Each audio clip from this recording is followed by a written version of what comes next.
Hello guys, morning all of you. Today I welcome you on my YouTube channel Studypedia class GS Vishal sir classes. तो आज आपको स्वागत है मेरे YouTube channel में। और आज हम एनालाइज करने वाले हैं द हिंदू न्यूज़पेपर एंड इसका एडिटोरियल देखेंगे। और आज है 29 मई 2021। आज है 29 मई 2021 और है आज सैटरडे। तो आज का न्यूज़पेपर स्टार्ट करते हैं बिना किसी देरी के। उससे पहले आप चैनल को सब्सक्राइब कीजिए, लाइक कीजिए और शेयर कर दीजिए। तो जो हमारा फर्स्ट आर्टिकल है उससे पहले हम हेडलाइंस हैं उन्हें देख लेते हैं। तो कलकत्ता हाई कोर्ट ने ग्रांट किया है बेल 4 लीडर्स को जो कि अरेस्ट किए गए थे नालंदा केस में। PM Modi is responsible for second covid wave, ऐसा राहुल गांधी कह रहे हैं। सीरिया के प्रेसिडेंट फिर से 4th टाइम रिलेक्ट किए गए हैं जो कि बशर अल असाद हैं। प्लेइंग कंडीशन अनवील्ड इन WTC फाइनल बिटवीन इंडिया और न्यूजीलैंड। तो हमारा जो फर्स्ट आर्टिकल है वो है गवर्नमेंट ने को जो GST रेट्स हैं इंपोर्ट आइटम्स पर उससे रिलेटेड है। तो गवर्नमेंट ने अनाउंस किया है कि जो उन्होंने पहले GST जो ऑफ कर दी गई थी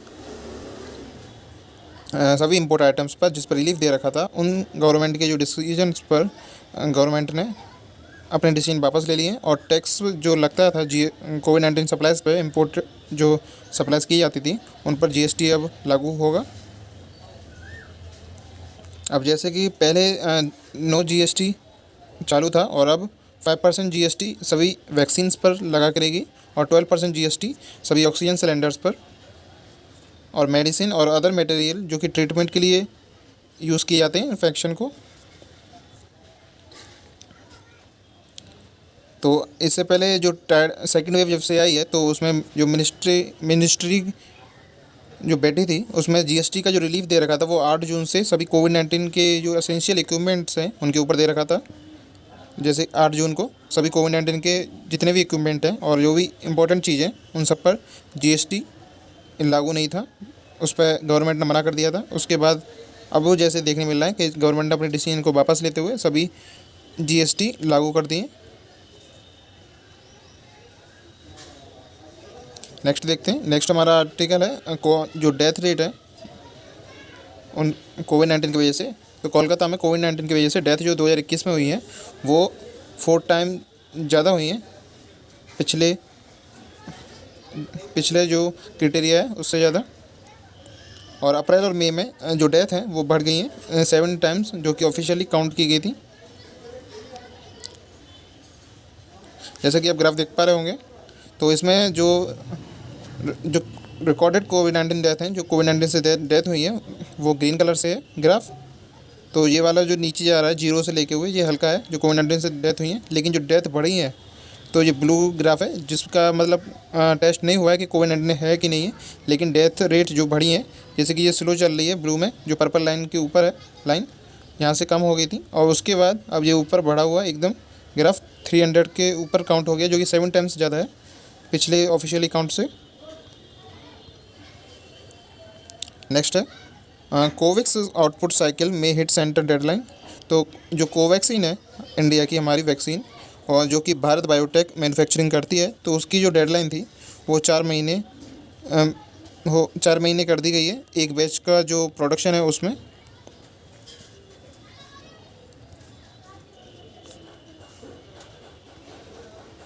और जैसे कि देख पा रहे होंगे कि 11% जो पॉपुलेशन है इंडिया की वो उसने अभी तक सिर्फ 1 डोज लिया है वैक्सीन का।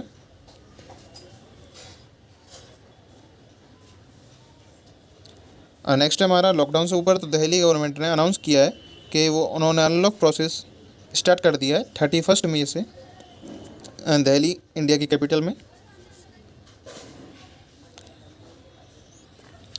नेक्स्ट चलते हैं पेज नंबर डायरेक्ट 8 पर। तो पेज नंबर 8 पर जो नालंदा केस था उसमें जो लिसनिंग हो रही थी कलकत्ता हाई कोर्ट में, उसमें 2 लोगों को बेल दी गई है, 2 मिनिस्टर्स को, जिनका फाइल फ़ोटो ये है और जिनका नाम है फ़िरहाद हकीम और इनको हाउस अरेस्ट दे दिया कोर्ट के द्वारा। और बताया गया है कि कोई भी प्रेस इंटरव्यू कंडक्ट नहीं कराया जाएगा जो नालंदा केस है इससे केस रिलेटेड।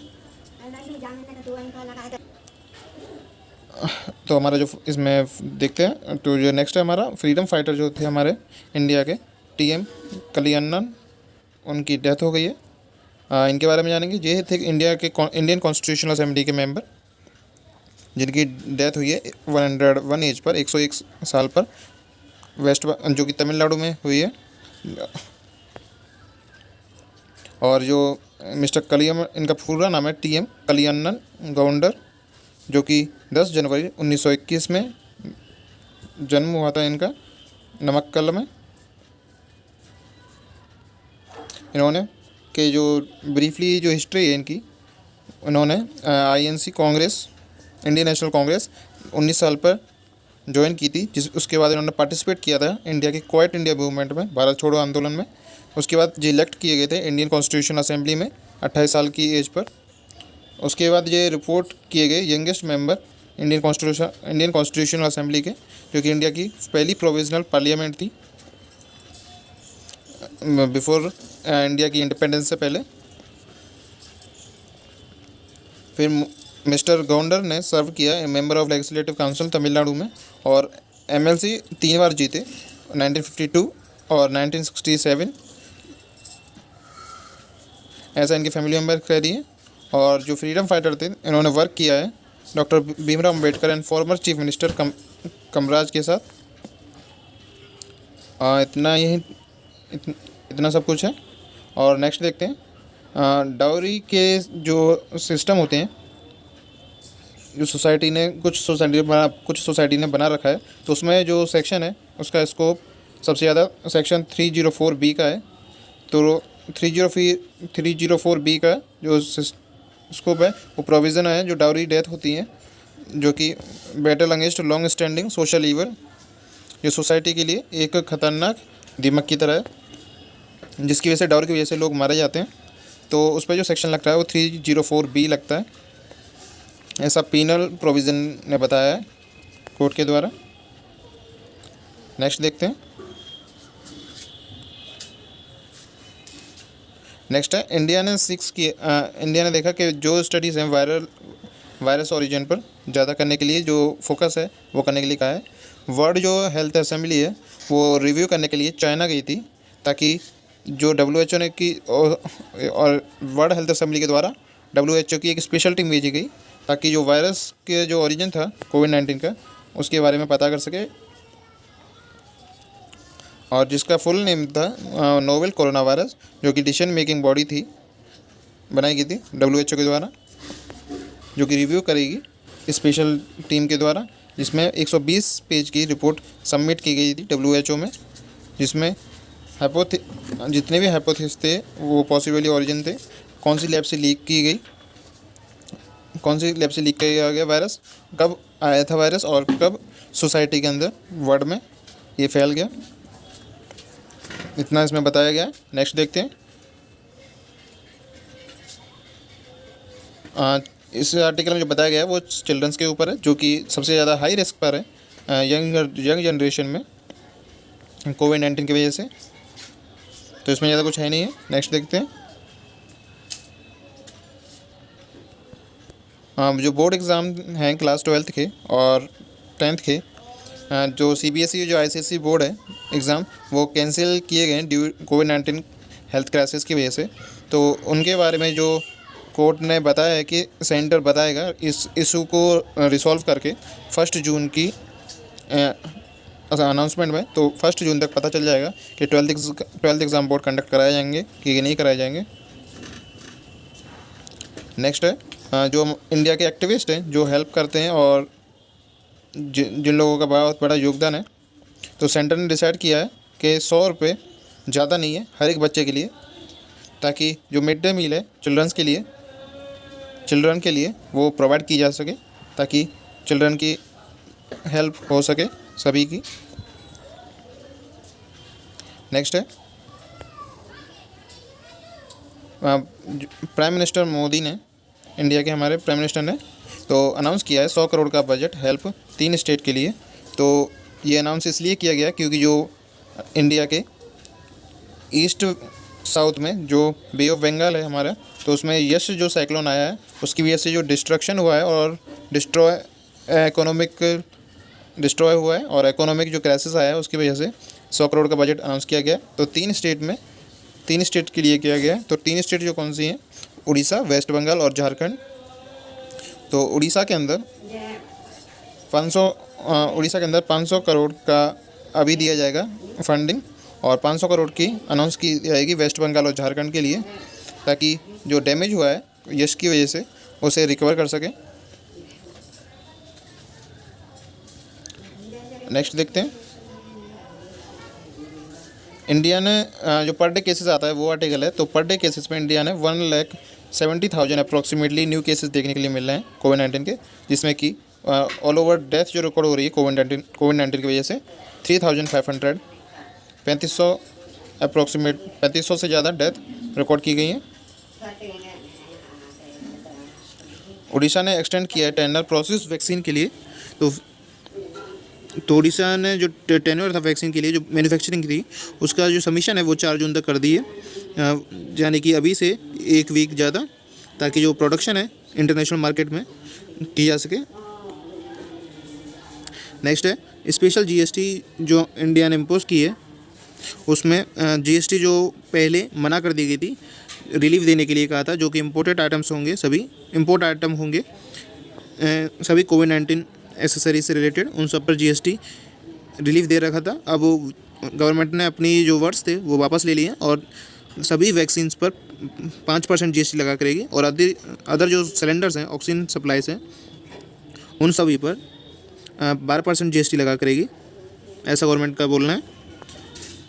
और एक और चीज़ है जो एम्फोटेरेसियन बी, जो कि मेडिसिन है, तो वो इंक्लूड की जाएगी टैक्स फ्री इंपोर्ट्स में।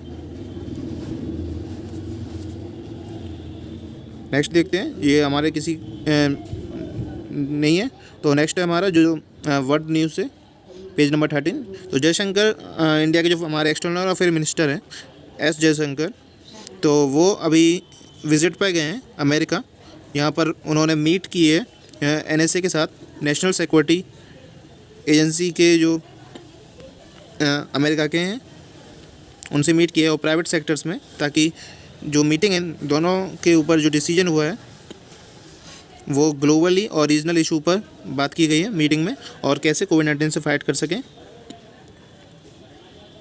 और आपको कमेंट में बताना है कि जो नेशनल एनएसए है यूएसए की, उसके जो हेड कौन है, नेशनल सिक्योरिटी एडवाइज़र। तो नेशनल सिक्योरिटी एडवाइज़र मैं बता देता हूँ, नेशनल सिक्योरिटी जो एडवाइज़र हैं वो हैं जेक सोलिवियन। और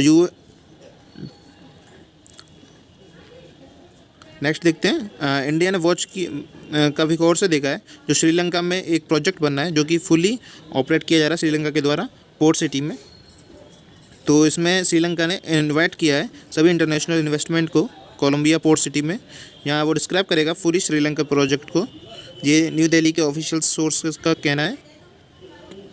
इसलिए जो सिर्फ इंडिया के द्वारा नज़र रखी जा रही है इस प्रोजेक्ट पर और सिक्योरिटी एप्लीकेशंस पर। नेक्स्ट है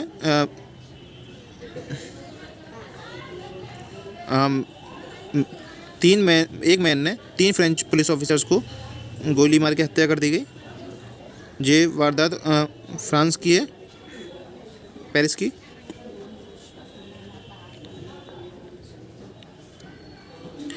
नेक्स्ट देखते हैं, बेलारूस के जो प्रेसिडेंट हैं अलेक्जेंड्रा लुकाशेंको, उन्होंने 26 ईयर ओल्ड से अपने आप को आइसोलेटेड फाउंड किया है।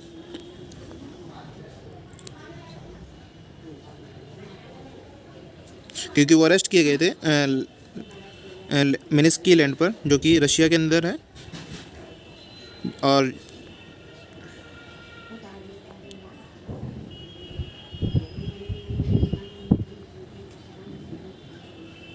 नेक्स्ट है फ्रांस और रवांडा का जो जीनोसाइड है उसके बारे में है। तो ये एक जीनोसाइड हुआ था फ्रांस और रवांडा के बीच में। तो ये क्या हुआ था, तो 1994 के अंदर ये जीनोसाइड हुआ था, जिसमें रवांडा के को मैसेकेर से भी जानते हैं, जिसमें कि रवांडा के 8 लाख लोग मारे गए थे। एथनिक टुटनीस की जो कम्युनिटी थी उसके, जो कि मारे गए थे फ्रेंच के द्वारा, जिसमें प्रेसिडेंट जो हैं फ्रांस के वो हैं इमैनुअल मैक्रोन, जिन्होंने माफ़ी मांगी है रवांडा से ताकि उन्हें माफ़ कर सकें जो जीनोसाइड हुआ है 8 लाख लोगों की मौत के साथ। तो स्पीकिंग की है इस जीनोसाइड के ऊपर किगाल में, रवांडा कैपिटल है, जो मिस्टर सैक्रोन ने साइलेंस रखा पूरे एग्जामिनेशन ऑफ द ट्रूथ पर काफ़ी समय तक, but stop short of issuing an apology, पर अभी तक उन्हें माफ़ी नहीं मिली है। और ये जो आप इमेज देख पा रहे होंगे तो इसमें आपको स्कल दिख रहे होंगे, खोपड़ी और हड्डियाँ बोन्स में। तो ये जो जीनोसाइड हुआ था ये उन लोगों की है जिसमें लोगों को मार दिया गया था, 8 लाख रेफ्यूजीज़ को, जो कि एक रखी गई हैं ताकि, और ये रिमाइंडर की तरह है इसमें से केयर के ऊपर। नेक्स्ट है असाद जो हैं वो रीइलेक्ट किए गए हैं सीरिया के प्रेसिडेंट, जो कि 4th टाइम रीइलेक्ट किए गए हैं पार्लियामेंट में। और ये है उनकी इमेज, बशर अल असद, जिन्होंने 95% वोट हासिल किए हैं। नेक्स्ट है हमारा आखिरी आर्टिकल। तो टाटा डिजिटल्स ने बाय किए मेजॉरिटी स्टेक बिग बास्केट्स में। इसमें इतना ही है। अब सीधा हम चलते हैं अपने एडिटोरियल पर। तो डेमोक्रेसी जो अभी इंडिया, वो नेपाल के बारे में बात करेंगे। ये आर्टिकल नेपाल के ऊपर है और ये आर्टिकल आरबीआई के ऊपर है। एडिटोरियल ये आरबीआई के ऊपर है। तो इन दोनों के बारे में जानते हैं। पहले आरबीआई के बारे में जानेंगे और सेकंड है ये आईओसी के ऊपर है, जो कि इंटरनेशनल ओलंपिक कमेटी है, उसके ऊपर है, जो कि टोक्यो में कंडक्ट कराना था। तो फर्स्ट हम देखते हैं जो आरबीआई है उसका जो सरप्लस है, ये आर्टिकल पहले भी आ चुका है। तो सरप्लस था वो 99,122 करोड़ का था। तो 99,122 करोड़ का सरप्लस है जो सेंटर ने गवर्नमेंट ने अनाउंस किया था। तो कोविड-19 पेंडेमिक की वजह से ये पूरा रिकवर जो पे आउट है वो नहीं मिल पाया, वो इसका डबल था हमने सोचा था, लेकिन 53,511 करोड़ फाइनेंस मिनिस्टर ने बताया है, जो कि डिवाइड किया गया था। तो आरबीआई ने जनरेट किया था 73% हायर, जो कि पिछले 12 महीने के जो सरप्लस है, जो कि जून 2020 से स्टार्ट था। तो आरबीआई ने एनुअली रिपोर्ट में रिलीज़ किया एक्सपेंडिचर।